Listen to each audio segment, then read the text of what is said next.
Welcome to the next episode of Revolutionary Talk, one of the last part of New Year's resolutions. We're going to talk about professional resolutions.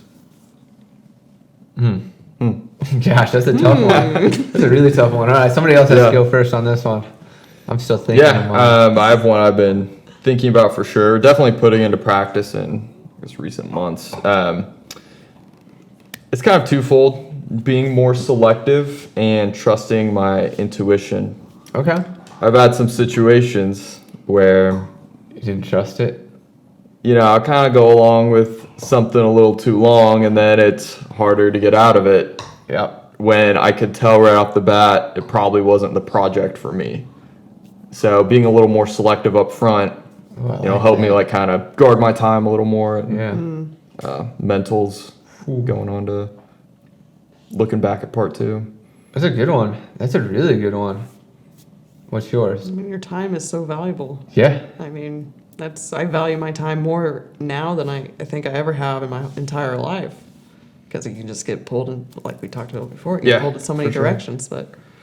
But do I dare say consistency again? Of course. I don't know. I'm going to steal one of yours from earlier. And I was going to say, too, probably, again, just kind of knowing where your boundaries are and when to say no and when enough is enough. Setting boundaries is a good one. I think it's really good. Dang, you two are on one. I'm going to, how do I say this one? So I feel like I'm moving into a different pool of clientele. I think I've been working on this past year. Yeah. So shifting and saying no to the clients that are like, oh, well, they normally do it for this much. So they're like, good, well, get them again, So setting boundaries, but also setting that line of I will not touch projects below this. So it's that, and then also knowing your worth. Yeah. I say, it's kind of self-worth and just and also picking jobs that I'm passionate about instead of these that I'm just cool, I'll show up with my camera, we'll turn it on, it'll be great. I'm tired of doing those jobs too, so really start reigniting that passion and work again.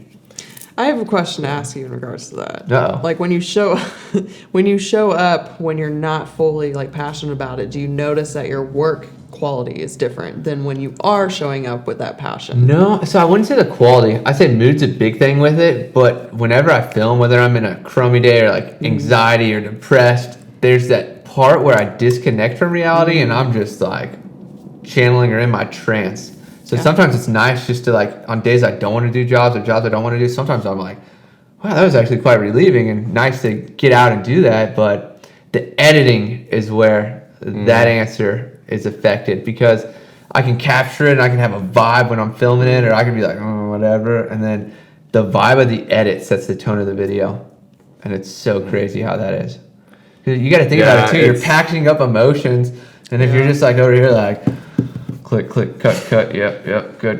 1 hour later, send it. I mean, it might speak to somebody, but it's not going to speak to a whole lot of people. Yeah. I mean, I think you can tell on my projects too, ones that I'm just Well, and I asked that because that's when I was doing a lot of massage therapy work. I was noticing my brain was focusing a lot on ideas for my business and for Revolutionary Wellness as a bigger picture of all of that. So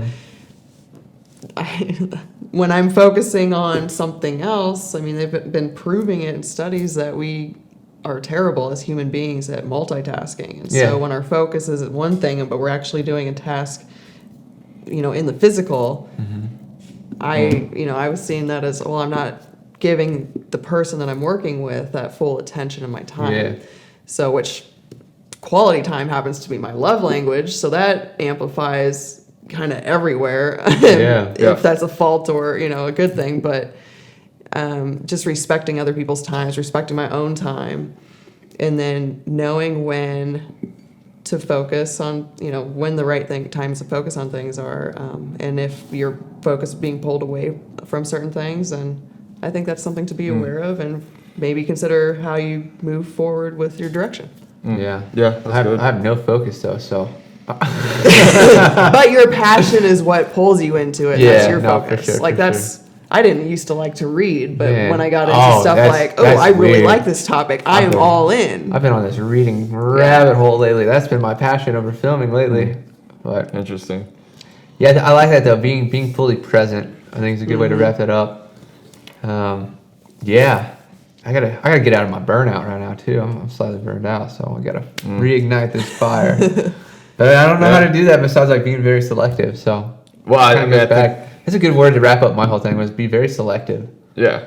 Well, I think that's a good way of going about getting out of a burnout stage too. Like almost look for things that are more of a passion project and something you can get really fired up in. And, you know, I can relate. So that's worked for me in the past.